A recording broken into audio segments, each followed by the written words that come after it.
A cidade proibida de Justiniano. O que a história oculta sobre o ápice de Constantinopla. O ano é 565 e o mundo, como o conhecemos, está prestes a mudar para sempre, enquanto o grande imperador Justiniano dá seu último suspiro no Palácio Imperial. A capital que ele reconstruiu sobre cinzas e sangue brilha como uma joia de ouro no horizonte. Mas o que você veria se pudesse caminhar por essas ruas antes que o tempo apagasse seus segredos?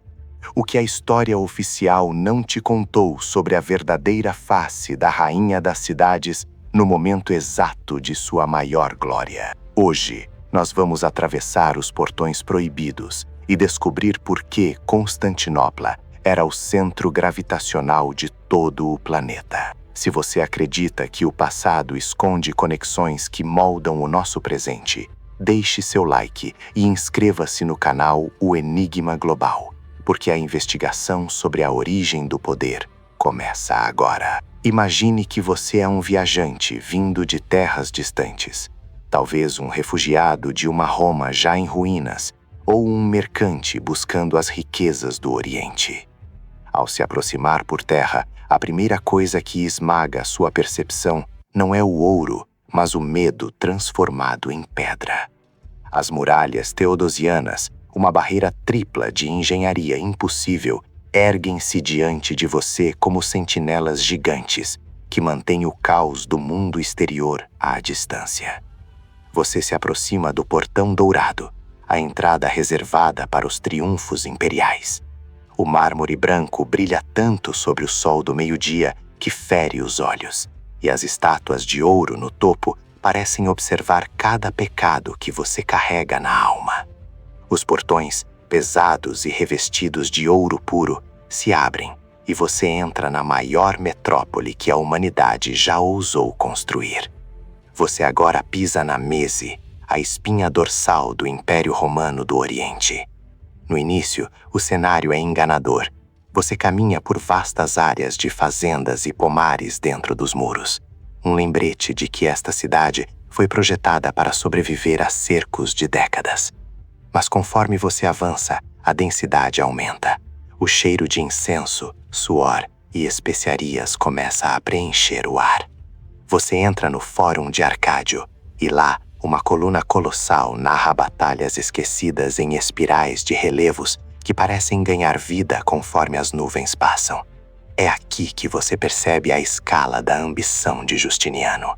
Ele não queria apenas uma cidade, ele queria um espelho do paraíso na terra. Mas preste atenção, pois enquanto caminhamos em direção ao Fórum do Boi, algo estranho acontece. O bronze da estátua central brilha intensamente. O fórum foi recentemente restaurado após um incêndio devastador.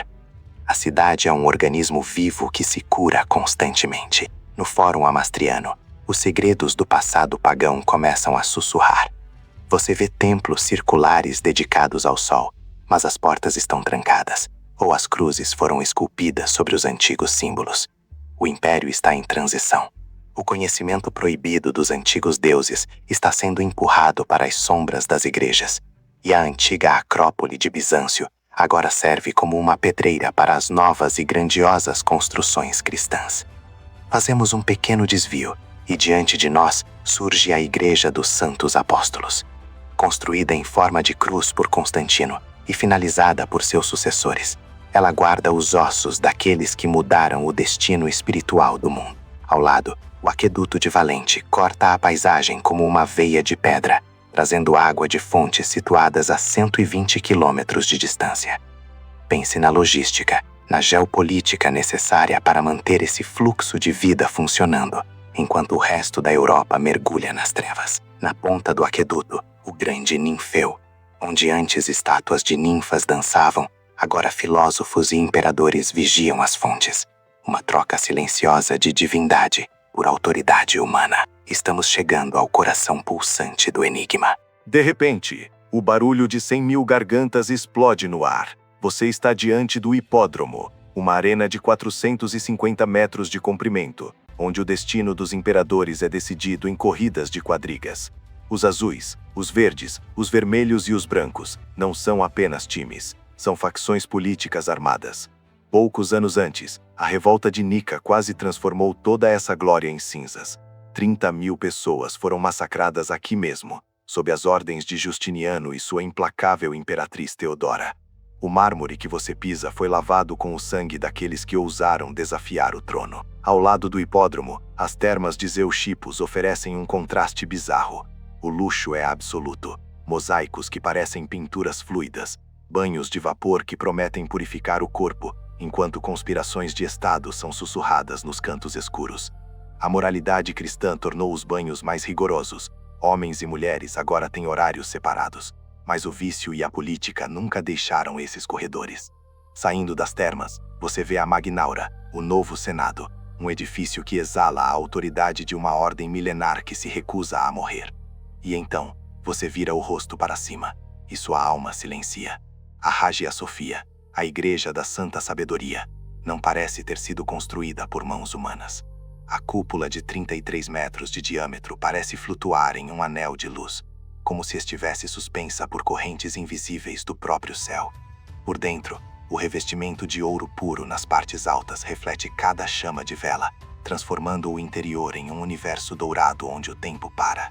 Justiniano teria exclamado ao terminá-la: "Salomão, eu te venci." E ao olhar para aquela estrutura, você entende que não é apenas um prédio, é um manifesto de poder absoluto sobre a matéria e o espírito. Mas a vida em 565 não é feita apenas de templos e mármore. Conforme a noite cai, as luzes da cidade começam a cintilar e nos afastamos dos grandes fóruns em busca da alma humana de Constantinopla.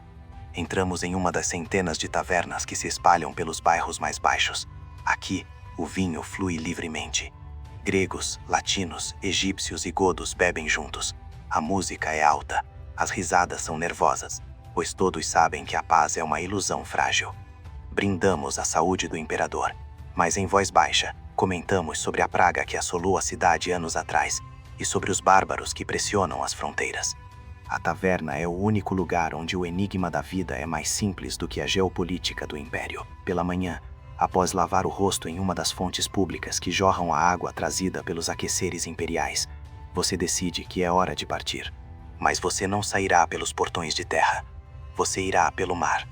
Nos portos de Constantinopla, a atividade é frenética.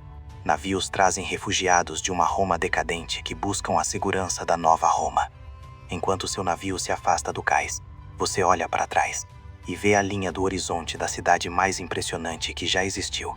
As cúpulas brilhando ao pôr do sol, as colunas triunfais agindo como agulhas que tocam as nuvens, e a Hagia Sophia dominando tudo com sua presença divina. Você testemunhou Constantinopla em seu ápice, no momento exato em que ela era a guardiã solitária da chama da civilização antiga. Mas o que acontece quando o homem que mantinha tudo isso morre? O passado nos ensina que impérios não caem por ataques externos, até que já tenham apodrecido por dentro.